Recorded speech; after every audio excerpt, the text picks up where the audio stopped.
Tema da noite de hoje é "O amor jamais te esquece". Então, a nossa reflexão hoje é sobre, a lei do amor, né, o título já está dizendo, sobre o amor. Aí eu pergunto, é difícil colocar em prática a lei do amor? Sabe, aquele amor, não amar só os nossos queridos, os nossos familiares, as pessoas que fazem as coisas que a gente gosta, mas o amor, aquele amor incondicional, aquele amor de você ver que o outro não tinha condições de agir melhor do que agiu, não tinha condições de fazer melhor do que fez naquele momento, né. E se a gente pensa que é difícil, então vamos colocar outra pergunta: o que é que nos impede de praticar essa lei do amor? Então vamos pensando nisso, Uhum, no nosso tema de hoje. Então, para começar, a gente trouxe o Livro dos Espíritos, na parte terceira, que fala das leis morais, o capítulo 12 da perfeição moral. Porque se a gente tem uma conduta moral elevada, fica melhor até para a gente poder se relacionar melhor, porque nós vamos ter valores elevados, nós vamos nos elevar moralmente, que é para isso que a gente está aqui.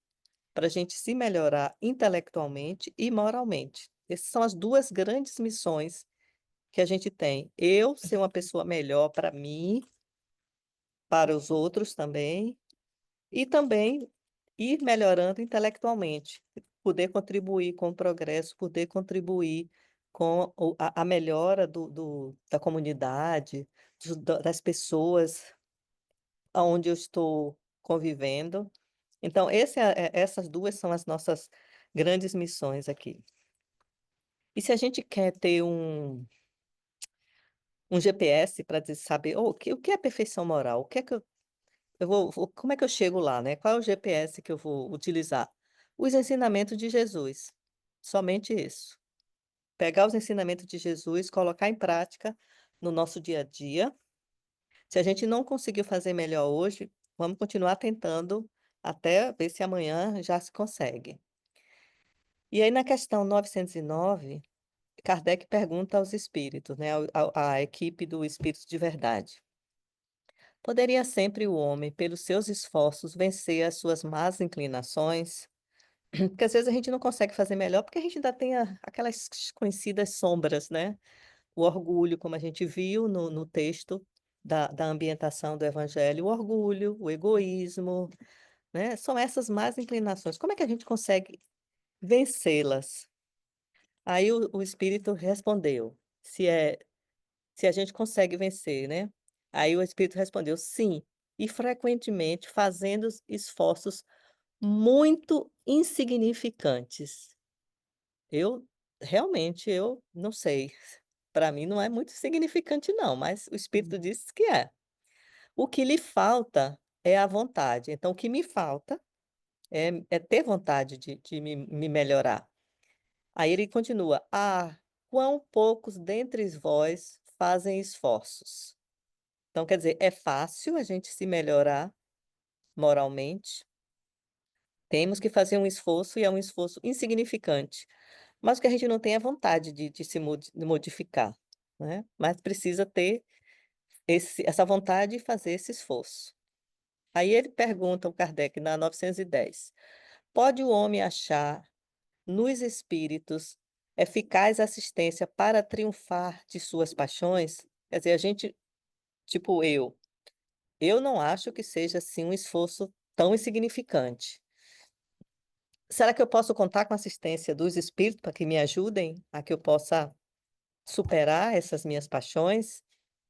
Aí eles respondem assim: se o pedir a Deus e ao seu bom gênio, com sinceridade, os bons espíritos lhe virão certamente em auxílio, porquanto é essa a missão deles. Então, todos nós temos um anjo, o nome que a gente queira dar, anjo protetor, um mentor, espírito anjo de guarda, espírito amigo, o nome que você quiser usar para essa esse espírito que está desde que a gente planejou a encarnação, ele está conosco. Então é a missão deles, a missão dele nos ajudar. Então, o que ele responde é: basta que a gente peça a Deus com sinceridade que esse auxílio fica, assim, muito, digamos, maior. Por quê? Eles respeitam o nosso livre-arbítrio. Às vezes a gente está passando por dificuldade, mas não acha que tem que mudar, não acha que tem que se melhorar. Então o nosso amigo protetor, ele deixa. Agora quando a gente pede: "Por favor, eu não quero mais agir dessa forma, me ajude", então eles vão nos ajudar. E se a gente quiser saber sobre o GPS de Jesus, né, basta que a gente abra o evangelho, aleatoriamente mesmo, em casa, no trabalho, até você pode baixar o evangelho no celular, no computador, no iPad, é só olhar ali, abrir, ler, não precisa ler o capítulo todo, ler um parágrafo que com certeza vai ajudar naquele momento que você está precisando. Porque aí, o evangelho ele nos ajuda para que a gente se modifique, para que a gente se transforme, para que a gente mude atitudes, hábitos, pensamentos. A gente falou muito sobre pensamentos na reunião passada. Então, às vezes, vem aquele pensamento, aquelas ideias fixas, aquelas monoideias que fica ali martelando, e a gente não consegue passar para outra etapa, a gente só consegue ficar ali naquele pensamento que não é agradável. Abre o evangelho, lê ou faz uma oração, que aí a gente vai já estar também fazendo uma mudança nesses pensamentos. Bom, vamos entrar agora na nossa história. Esse livro é uma trilogia, um deles, O Amor Jamais Te Esquece. Eu olho para o livro e já fico com vontade de contar a história, porque eu gosto muito de livros da era cristã. Uhum. E esse é a história da era de Cristo, né, quando ele esteve entre nós. Em resumo, ele é do século I, o espírito é Lúcius, ele fala sobre os luminosos momentos vividos pela humanidade no tempo de Jesus. Fala do Públio Lentulus, da esposa dele. Públio Lentulus é o que a gente conhece hoje como Emmanuel, que é o mentor de Chico Xavier. A esposa dele, Lívia, Zacarias, que é esse senhor que a gente trouxe para a reflexão de hoje, Flúvia Pilatos, que era o governador naquela época. Então, pelos dramas e as experiências dessas pessoas, a gente vai ver que, apesar de nossas quedas e nossos erros, o amor nunca nos abandona ao desamparo. O amor sempre nos ajuda a sair dos abismos nos quais somos projetados por nossa ignorância. Aí, assim, quando a gente pergunta qual é o oposto do bem, aí muitas pessoas automaticamente respondem: "É o mal". Não, o oposto do bem é a ignorância, porque as pessoas que estão agindo ainda contrário ao bem, é porque elas ainda estão na ignorância. Elas não se permitiram ainda conhecer ou colocar em prática os ensinamentos de Jesus. Aí fica na ignorância. A gente conhece um pouco das histórias do como era naquela época que Jesus esteve entre nós, né? E aí eu fui pegando os trechos que eu achei que podia ser mais, significativo para a gente refletir hoje. Então, um que eu tirei foi esse, da religião. Ele diz assim: "A religião pura e venerável, que é a religião que está acima das conveniências pessoais, ela estava prejudicada naquela época, no sentimento da maioria daquelas pessoas. Porque elas estavam somente buscando vantagens, conseguir vantagens ou posições sociais, né, poder, status, né. Então, assim, o povo daquela época, ele estava sendo guiado por criaturas mesquinhas e sem elevação de caráter, que a gente vê no evangelho, que eram os fariseus, os sacerdotes, os saduceus, o imperador Tibérios, o governador Pilatos. Né, os publicanos, que era o Mateus, o Zacarias, o Zaqueu, que ele queria somente tirar o dinheiro do povo pobre, ficava com uma parte e dava a maior parte, claro, para os romanos. Então, eram esses grupos que estavam, digamos assim, no poder naquela época que Jesus esteve entre nós. Então, ele continua dizendo, Lúcio, no emaranhado de ritos e tradições, os sacerdotes judeus, os representantes das castas mais elevadas do povo, eles tratavam de se defender. É interessante isso, porque assim, eles usavam as passagens dos livros de Moisés, que ele fala aí, livros mosaicos, de modo a que pudesse retirar toda a justificativa para aquele mau comportamento, para aqueles princípios que não eram elevados, né? Eles iam interpretando, interpretando ao modo deles, até que eles conseguissem distorcer, como coloca aí no texto, distorcer os deveres morais, e para fazer do formalismo estéril, quer dizer, aquele formalismo que não levava a nada, que não produzia nada, a principal causa da religião. E, graças a isso, eles podiam continuar defendendo seus interesses materiais. Alguma, alguma, digamos assim, alguma semelhança com os tempos atuais? Fica aí a pergunta, não é?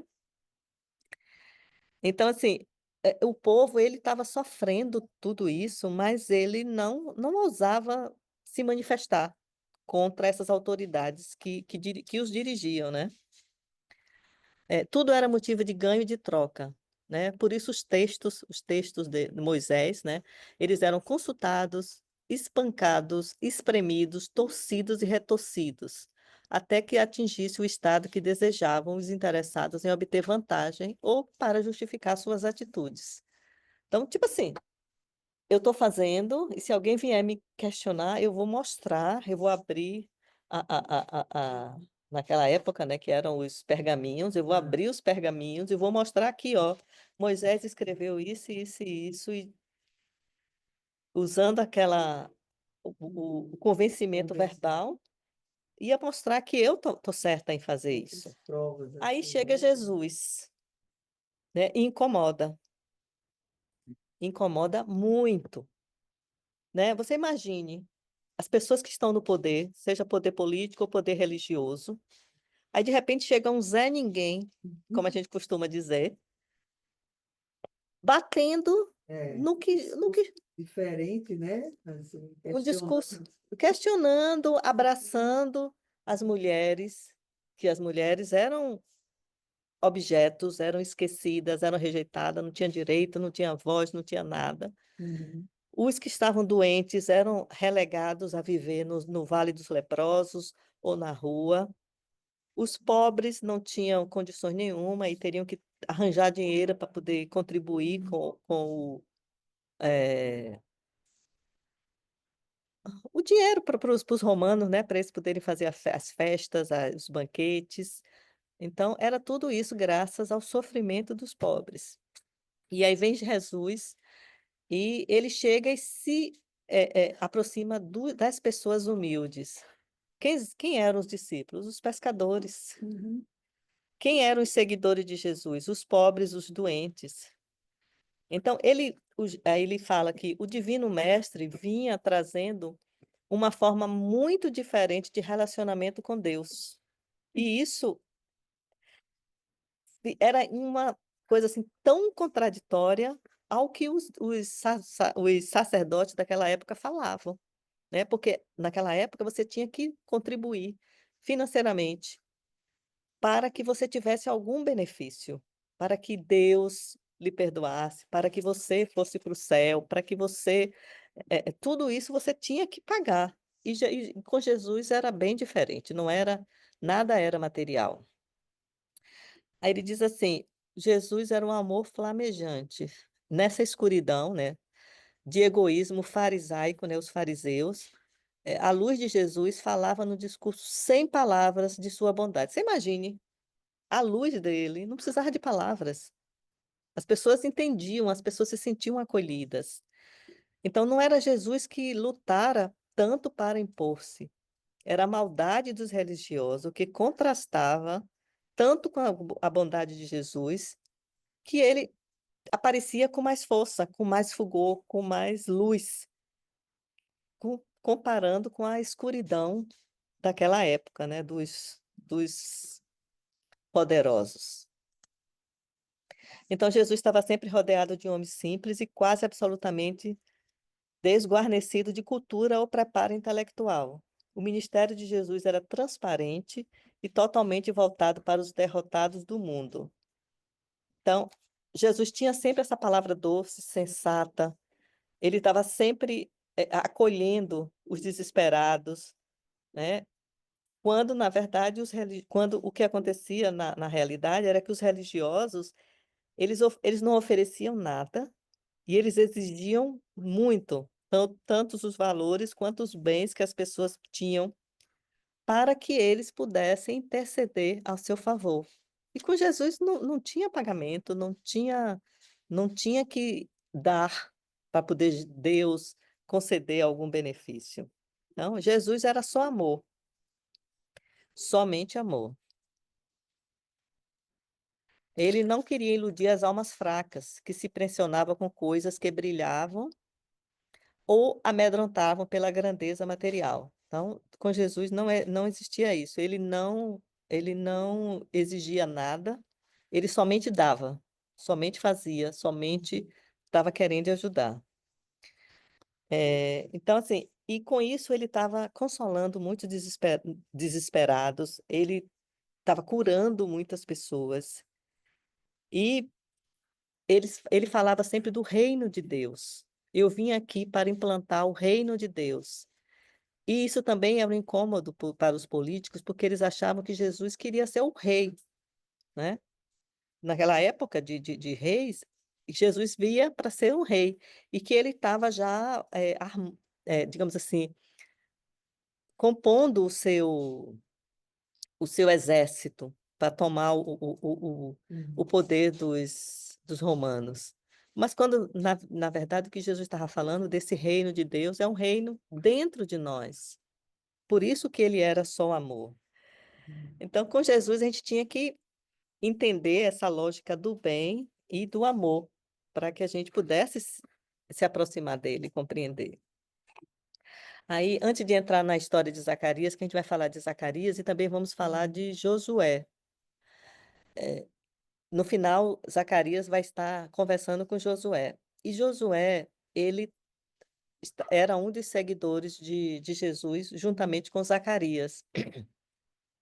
E sempre quando Jesus ia caminhando de cidade para cidade, ele mandava alguns seguidores ou discípulos na frente para que avisasse aquele povoado de que ele estaria chegando. Então as pessoas iam se aproximando pelas estradas, pelos caminhos que ele passaria na espera dele.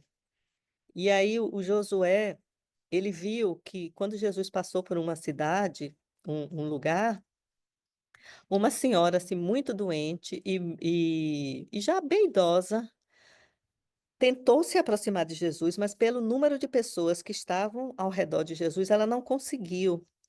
E aí Jesus passou junto com a multidão, e essa senhora acabou ficando sem poder tocar em Jesus, sem poder se aproximar para receber a cura que ela estava precisando.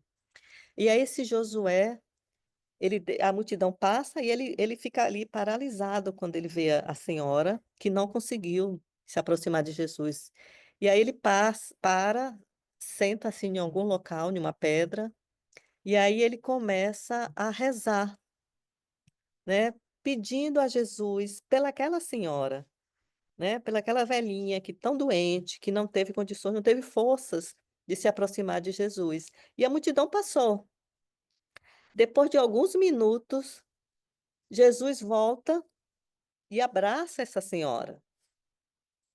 Abraça e realiza a cura que essa senhora estava precisando.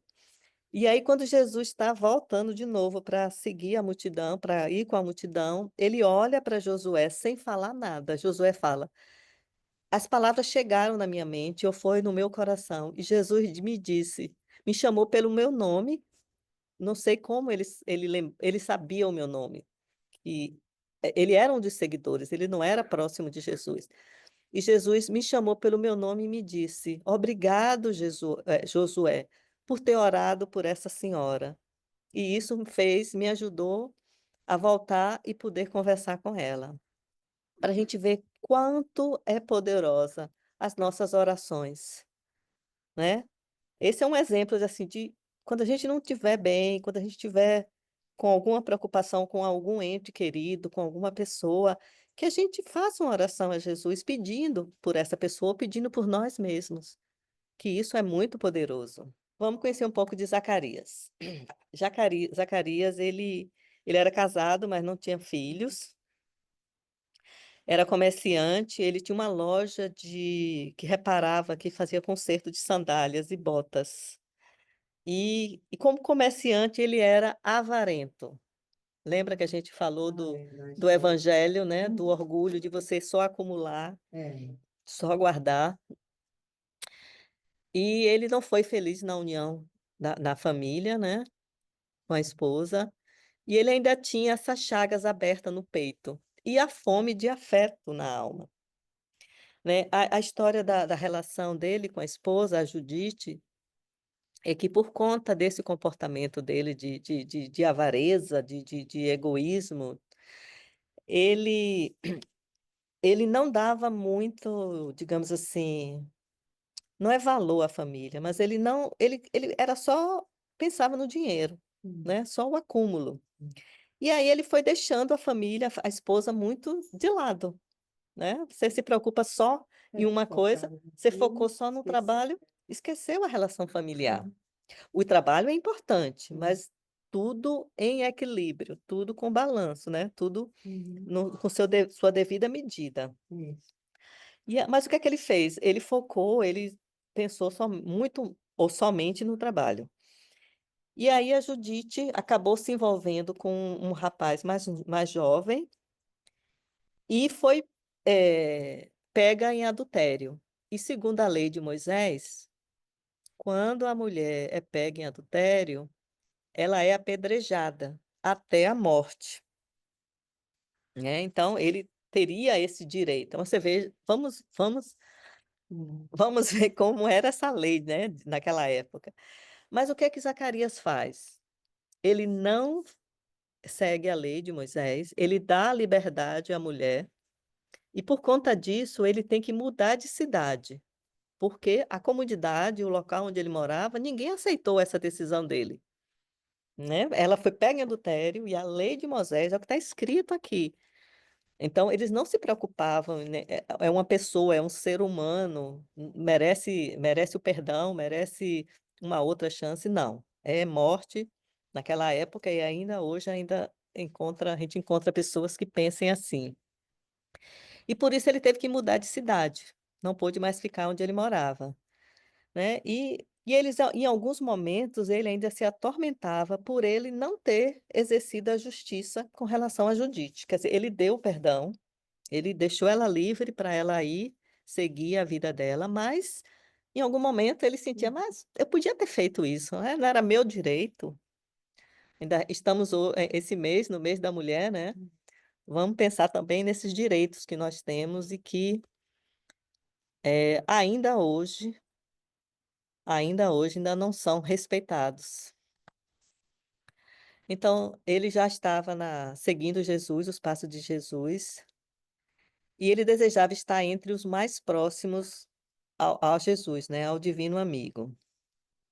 E ele queria também conhecer esse melhor, né, ele escutou a mensagem de Jesus falando do reino de Deus, e quando ele escutou essas palavras de Jesus, é como se ele tivesse sido atraído, magnetizado, e ele se aproximou de Jesus e se sentiu amparado, né. E como é que aconteceu a aproximação dele com Jesus?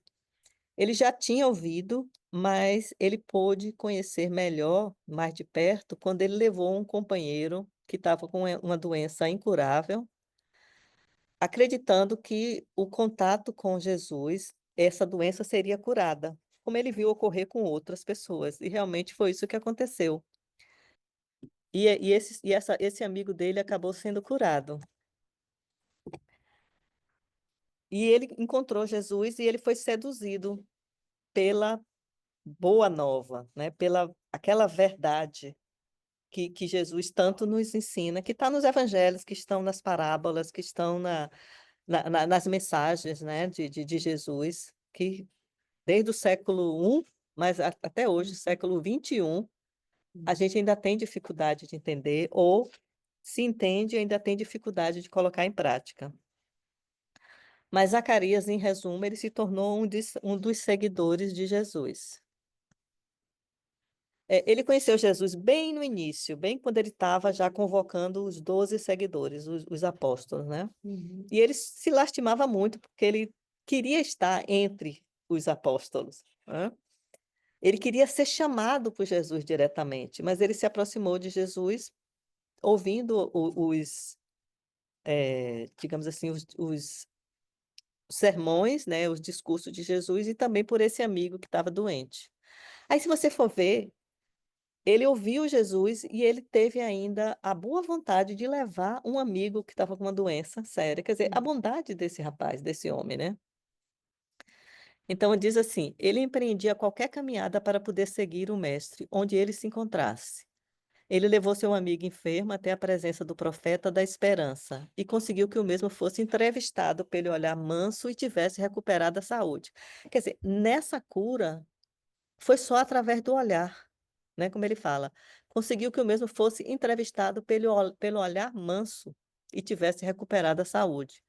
O que lhe valeu como derradeiro sinal de superioridade daquela nova doutrina, em face dos velhos e carcomidos textos mosaicos. Então, Jesus não tinha livro, não tinha pergaminho, não tinha nada em comparação com os outros religiosos daquela época, né? Mas ele tinha essa bondade, ele dava esperança. Ele falava de um reino onde todos eram bem-vindos, todos, os doentes, as mulheres, prostitutas, Uhum. marginais, todos, né? Homens que não tinham trabalho, homens que Sim. estavam à margem da sociedade, todos eram bem-vindos, não excluía ninguém, todos eram incluídos. Então, Zacarias não desejava mais qualquer prova, por qualquer vantagem, qualquer cura. Ele queria aprender a servir e onde fosse necessário, e queria melhorar-se. Isso aí eu achei muito interessante. Porque às vezes você quer servir, você quer ajudar, você quer contribuir, mas será que você quer essa melhora interna? Ele coloca aí, querendo melhorar-se também. Então, Zacarias passou a ser mais um no meio da multidão que estava sempre onde Jesus estava.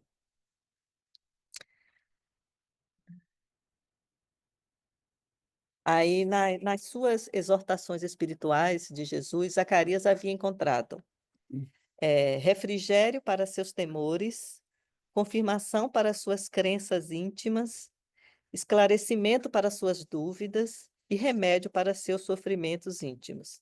Então, quem é de nós que não tem dúvidas, que não tem sofrimentos íntimos, que não tem temores, né? Todos nós. Então, ele encontrou em Jesus essas, digamos assim, respostas, Uhum. esse consolo para essas dificuldades íntimas.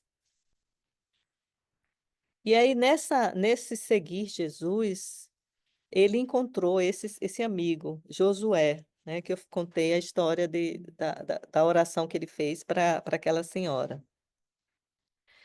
E aí, ele ficou muito próximo de Josué, e eles estavam sempre conversando. E com o passar dos meses, eles já não haviam apenas os 12 apóstolos ao lado de Jesus, né, mas uma, uma corte, né, Um grupo maior, um assim, grupo maior, fora os apóstolos. fora os apóstolos, fora os seguidores, tinham almas igualmente devotadas. E essas pessoas, elas davam sustentação, suporte aos deslocamentos, propagando pelas redondezas a Uhum. chegada do Messias. Lembra quando eu falei que ele Sim, mandava mandava avisar. na frente para poder avisar que ele estava passando? Uhum. Eles divulgavam, eles falavam do que Jesus havia feito, das curas, da multiplicação dos pães, todas aquele andou sobre as águas, todas aquelas milagres naquela época, né, Uhum. e ainda hoje a gente considera milagres, porque a gente não entende ainda esse magnetismo, essa força de Jesus. Então eles, foram os primeiros a fazer propaganda dessa fé e da verdade superior que é Jesus. Então Jesus não contou apenas com os 12 apóstolos. Tinham os seguidores e tinham essas milhões, essas almas que estavam também, disponíveis, dispostas a trabalhar pelo reino de Deus. E com o passar dos meses, esses homens foram sendo conhecidos de Jesus e dos apóstolos. E aí Zacarias passou a ser considerado um irmão devotado e respeitado pela sua idade já amadurecida. E aí ele foi rejuvenescendo e pelo entusiasmo, pela fé e pelo ideal do bem, né. Você vê como a gente conhecer Jesus, como nos beneficia, né. Além de você se sentir mais calmo, mais acolhido, mais confiante, você vai ter esse, digamos assim, esse GPS para poder você seguir esse ideal do bem. Que às vezes a gente fica meio perdido com Uhum. tantos chamamentos materiais na vida de encarnado.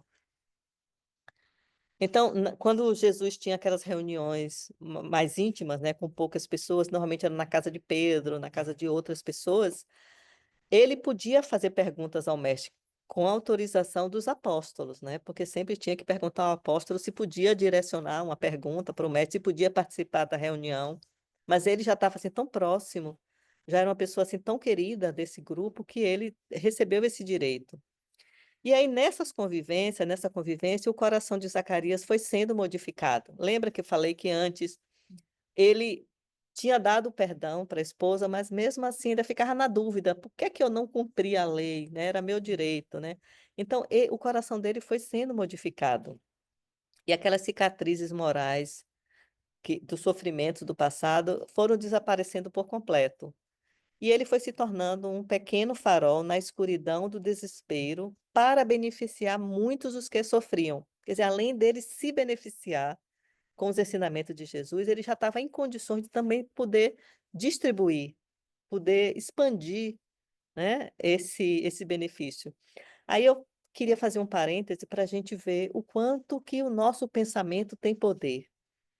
Se a gente está pensando no bem, se a gente chega em qualquer lugar e a gente continua com o pensamento voltado para o bem, para as coisas positivas, para as coisas boas, a gente vai expandir esse pensamento para aquele local, né. E o contrário também acontece. Se você está com pensamento de tristeza, de desânimo, de revolta, de raiva, se você chegar em um outro ambiente ou até na sua própria casa, no seu trabalho, você está espalhando esse pensamento negativo.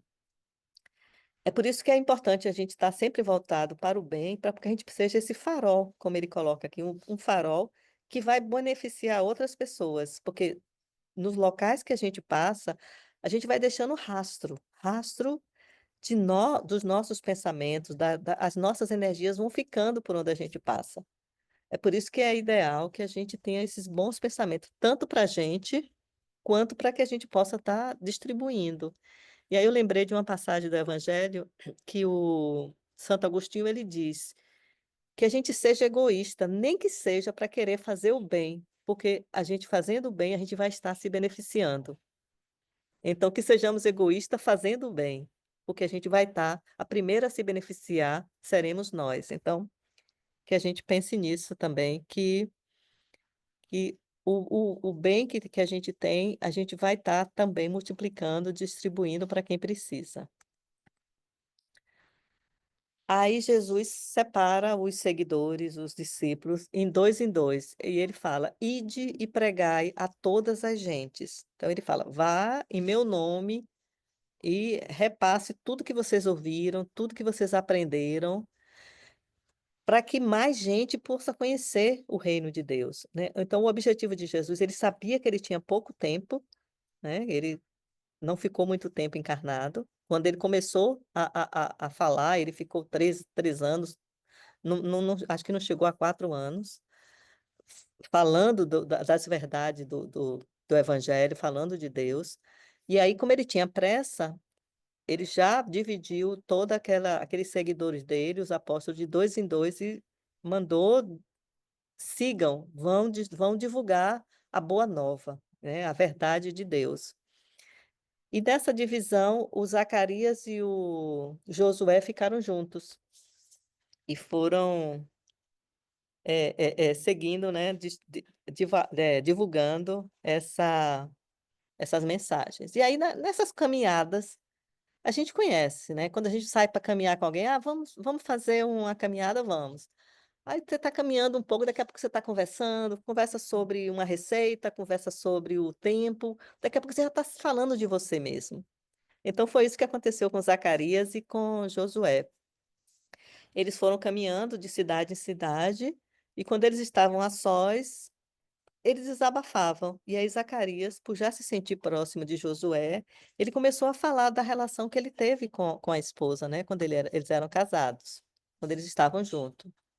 Aí ele fala assim, que ao se aproximar da verdade espiritual que Jesus representava, foi como um banho luminoso que retirava a parte mais grossa dos meus entulhos íntimos, deixando brotar na alma a fonte do celeste compromisso assumido antes da reencarnação, ainda no mundo invisível. Isso está bem, chamando a atenção, assumido antes da reencarnação, porque assim, a gente já tem, nós temos dentro de nós todos os nossos compromissos que a gente assumiu antes de reencarnar. Agora a gente precisa, tipo assim, tá fazendo dando aquelas paradas, né, aquelas meditação, relaxamento, Uhum. ter um tempo com você mesmo, para poder você relembrar quais foram os compromissos que a gente que cada um assumiu. Então o Zacarias, ele pôde, nesses ouvindo Jesus, falando sobre ele com o Josué, ele pôde relembrar esses compromissos que ele havia assumido no mundo invisível. Aí ele diz: "Depois que encontrei Jesus, entendi as fraquezas de meus semelhantes, por encontrá-las em mim também". Então, o que a gente estava vendo, a questão da trave, né, você vê Uhum. um cisco no olho da outra pessoa, mas você não vê uma trave no seu É, olho. O cisco é pequenininho, a trave é grande, grandona. Imagine uma trave é. para Só bloquear uma resolve quando a porta. pessoa olha para si mesma primeiro, né? Enquanto ela não se tocar disso, ela vai sempre falar que o outro é imperfeito, olha, focar a atenção nos outros, mas ela não nota que tudo que ela olha e tudo que ela verbaliza em termos do que o outro está fazendo, só fala o que ela tem dentro de si. Quer dizer, isso Exatamente. acontece tanto no dia a dia, as pessoas julgando os outros, ou qualquer comentário que a gente faz, fulano é isso, é aquilo. Isso é porque é algo interno meu que não foi bem trabalhado e que o nosso ego projeta no outro. Então, não tem nada a ver com o outro, porque eu poderia ver aquela pessoa e dizer, pensar completamente diferente sobre ela, mas a forma como eu vejo, eu falo, diz respeito às coisas minhas, internas e não resolvidas.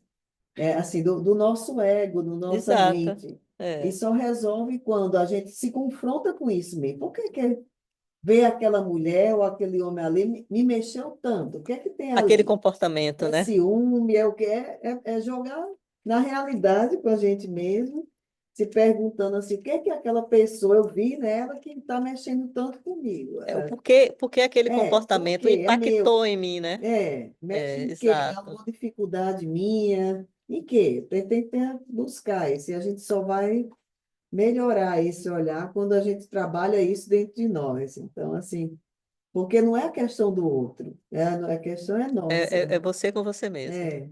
Tem um psiquiatra, ele é psiquiatra, ele é teólogo, ele é antropólogo, ele é escritor, ele é uma lista interminável.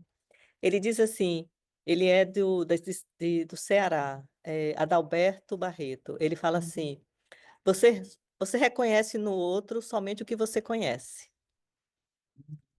Então, se você está reconhecendo: "Ah, eu estou achando que Heloísa é muito nervosa", é porque Eu sou leve. eu Alguma sou coisa. nervosa. Também Eu acho que a acontece. Heloísa é impaciente, eu sou impaciente. Não, eu acho que Heloísa é A isso. gente Eu joga sou no isso. outro, A gente joga no outro que a você gente coloca reconhece no a outro que nossa você experiência conhece. É no meu. outro. É isso mesmo. Como se isso fosse trazer mais tranquilidade para a Pra gente, assim, gente. né? É. A gente Isso é, projeta no outro. no outro. É Heloísa, Não, não mas sou eu, o não. Eu problema sou não é calma. É comigo. Heloísa que é nervosa. É Heloísa. Não. Então você vê o quanto que Zacarias ele foi se melhorando, porque ele já via no semelhante aquelas fraquezas, ele já via dentro dele também, né? Então assim, não é, ele não estava projetando no outro, ele sabia que ele também tinha. Quer dizer, ele entendeu que o que a esposa, aquelas fraquezas que a esposa teve, era dele também, era culpa dele. Aí ele continua: depois que conheci a grandeza da mensagem de Jesus, passei a entender seus motivos, é o motivo da esposa. E passei a ver em mim mesmo essas coisas que eu achava naturais. Quer dizer, tudo que ele fazia, ah, era orgulhoso, era avarento, era, sabe? Ele achava que era tudo natural, mas ele viu que ele foi o motivo digamos assim, do relacionamento não ter dado certo. Aí ele continua: agora percebo terem sido equívocos de conduta dos nossos costumes e que tratávamos com naturalidade. Ainda hoje a gente vê isso, né? Muitos equívocos em muitos países, em certas comunidades, em certas pessoas, que as pessoas acham tão natural que não vem como um erro, não vem como problema, né? E ele fala assim, mas eram escravização daquelas que acreditavam seres inferiores aos homens. Quer dizer, eles acabavam escravizando as mulheres porque eles se achavam superiores, né? Mas isso era natural naquela cultura. A gente está falando do século I. Nós estamos no século XXI e a gente ainda encontra espíritos, Uhum, pessoas, almas, né, encarnados, espíritos, que ainda agem dessa mesma forma, com naturalidade, consideram as mulheres inferiores ou uhum, coloca certos grupos, certas minorias em uma situação de inferioridade por conta de uma cultura e a pessoa acha que é normal. Não estou fazendo nada de errado, né? uhum, Então, é uma reflexão para a gente pensar nos dias de hoje. E ele continua: e digo tudo isso depois de muito refletir sobre minha própria conduta. O quanto que é importante a gente fazer essa reflexão sobre uhum, nós mesmos, né? Esse checklist, né? Como é que eu uhum, tô, né? E ele diz que é desde a juventude dele e que veio, o que é que ocasionou a frustração do seu lado, do seu casamento, desse sonho, né? De ter uma família, de ter filhos. Ele acabou sendo frustrado por conta da própria conduta dele. Aí ele diz: não levanto tais críticas contra os outros, faço-as contra mim mesmo, né?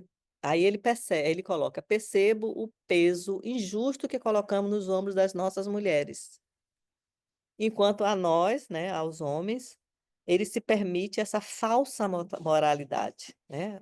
O próprio homem vai criando essa falsa moralidade, né? E aí a gente olha para os tempos de hoje, a gente vê com relação aos imigrantes, muito forte hoje aqui nesse país, com relação a essas minorias, os afrodescendentes, com relação a portadores de necessidades especiais, com relação a pessoas que têm opção de sexo diferente do que uhum, se acha que é normal. uhum. O que tem que prevalecer é o amor, e ponto final, né? E a gente tem que amar a todos, porque uma cor de pele não quer dizer nada, né? A gente já viu isso, tem pesquisas aí que mostra isso, o quanto que não leva a nada digamos assim, essas separações, né? Os brancos, os afrodescendentes, não leva a nada. Aí ele continua: eu também assumo a responsabilidade por sua queda, porque se eu tivesse sido mais generoso, ou se eu tivesse, por eu não ter sido mais generoso, né? Aí ele acabou produzindo essa carência no coração de Judite, e ela agiu daquela forma. Quer dizer, ele viu o quanto que ele contribuiu para esse comportamento dela. Aí ele diz: tanto ela quanto eu temos culpas a expiar, né? Os dois são culpados. Aí ele fala: "Por não lhe ter concedido aquilo que nós estamos aprendendo a conceder aos que nos rodeiam, graças aos exemplos de Jesus, que é compreensão, companheirismo, né, compaixão". Ele aprendeu isso tudo com Jesus e ele estava sabendo dividir isso com aqueles que estavam, eh, acompanhando, né, eles, convivendo com eles. Então, assim, é importante a gente ver. É algo que me chama a atenção, talvez seja algo, muito forte para mim, o quanto que a gente está falando do século I, quando ainda no século XXI a gente ainda tem isso. Toda essa separação, achar que a mulher não pode exercer cargo de presidência de um país, achar que a mulher não pode ter um cargo de CEO em uma empresa, não pode, sabe, por quê? Por conta de uma cultura, de algo que, ainda está sendo difícil de se quebrar, né, então a gente tem que ficar atento. Eu, pelo menos, eu faço esse exercício. Quando eu vejo que é uma conversa, que tem um discurso que vai levar para uma exclusão, eu tento mudar a conversa, ou então, se é algo que não me agrada, que não tem um espaço, eu me calo, sabe, porque tem momentos que você não pode estar batendo de frente. Você pode mostrar, você pode dar exemplos, você pode até questionar, mas por que que você pensa dessa forma? Será que não teriam outras formas de se pensar? O que é mais importante nesse momento? É a cor da pele? É o comportamento da pessoa? Ou é o bem que a pessoa está fazendo? Sabe, eu acho que o questionar também vai levando o outro a fazer reflexão. Então, e para concluir, aí Zacarias ele fica muito emocionado, né, depois desse desabafo dele com Josué, e chorando ele reconhece a própria responsabilidade na queda de sua esposa, né. Que bonito isso, né, a gente poder reconhecer que a nossa culpa, né, a nossa falta de amor nesse no na digamos assim, no comportamento equivocado de uma outra pessoa. E Josué, tocado de compaixão por aquele irmão envelhecido, pelas dores do coração, ele não estava envelhecido pela idade, ele estava envelhecido pelas dores do coração. Josué afagou-lhe a cabeça num gesto fraterno e se lembrou de Jesus, orando pelo amigo Zacarias. Então, da mesma forma que o Josué, ele orou pela senhora, né? E Jesus voltou e curou e pôde ver aquela senhora, ele fez esse mesmo com Zacarias. Naquele momento ele estava precisando dessa oração. Aí diz: "Afinal Josué sabia que o mestre o escutava nas preces em que seu coração sincero pedia ajuda pelos que sofriam". Então que a gente possa aprender com Zacarias e com Josué, que a gente possa orar, né, com sinceridade, pedindo pelos que sofrem, né. Não precisa a gente ir muito longe não, a gente fechar os olhos, a gente vai ver quantas pessoas estão sofrendo nesse país, precisando dessas orações para não, digamos assim, não ter forças para seguir adiante. E aí Jesus diz: "Os meus discípulos se reconhecerão por muitos se amarem". Então é essa mensagem que fica para a gente, que a gente possa estar distribuindo amor por onde a gente estiver passando. Primeiro com nós mesmos, como Jesus disse: "Amar a Deus sobre todas as coisas, e amar ao próximo como a si mesmo". Então que a gente possa se amar, para poder amar o próximo e, acima de tudo, amar a Deus. Eu vou ler uma oração aqui, e aí a gente abre para comentários.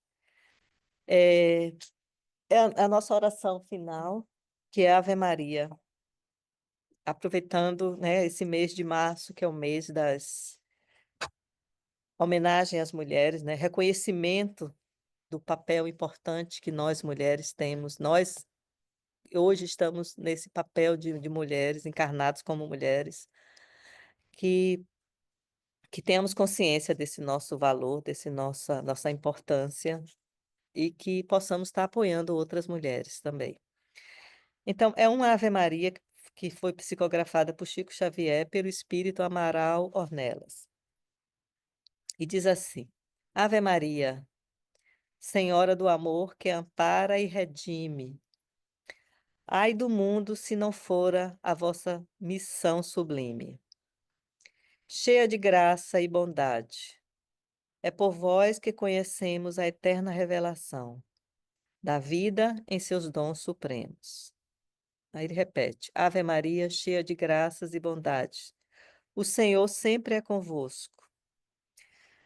Mensageira de ternura, providência dos que choram nas sombras da desventura.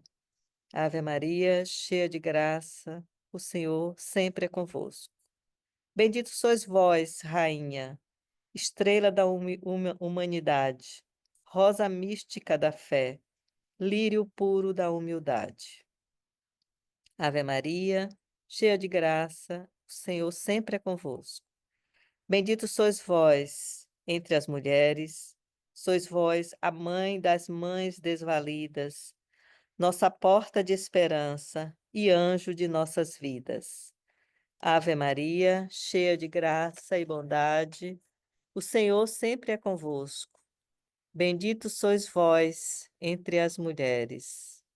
Bendito o fruto imortal da vossa missão de luz, desde a paz da manjedoura às dores além da cruz. Ave Maria, cheia de graça e bondade, o Senhor sempre é convosco. Bendito sois vós entre as mulheres. Bendito o fruto imortal da vossa missão de luz. Assim seja para sempre, ó Divina Soberana, refúgio dos que padecem nas dores da luta humana. Ave Maria, Senhora do amor que ampara e redime. Ai do mundo se não for a vossa missão sublime. Que assim seja. Então, nessas bênçãos da nossa Mãe Santíssima Maria, que todos nós possamos estar recebendo essas energias de amor, de cuidado, de ternura, de mansidão da nossa Mãe Maior, dando graças a ela ter cumprido a sua missão na Terra e ter nos trazido o Mestre Jesus. Que assim seja.